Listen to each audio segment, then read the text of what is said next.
जय जोहार। आप मन देखा तो न्यूज प्लस 21 मैं हूं आपन के संग ललिता चक्रधारी। चलो एक नजर डालथन संझा के खबर में।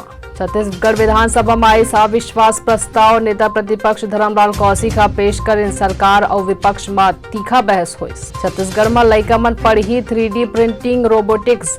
सीएम भूपेश बघेल टाटा टेक्नोलॉजीज के अफसर लेकर इन चर्चा। पॉलिटेक्निक IIT में होही नया ट्रेंड। काली ले 3 अगस्त तक नक्सली मन शहीदी सप्ताह मनाही। कांकेर में सड़क ऊपर लिख के करीन ऐलान।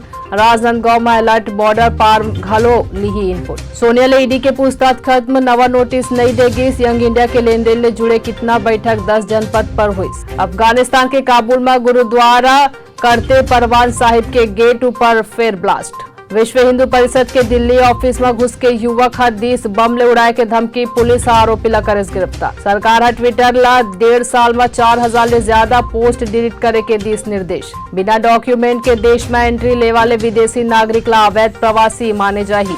MHA के ऐलान। शिमला में खाई में गिरिस बस। एक महिला की मौत, 20 ले ज्यादा लोगन घायल। नवा दिल्ली के तिहाड़ जेल में भूख हड़ताल में बैठी यासीन मलिक। RML अस्पताल में हुई भर्ती। ऐसे जानकारी ले लगातार अपडेट रहे बर देखत रहो न्यूज प्लस 21 आप मन के हक के बाद।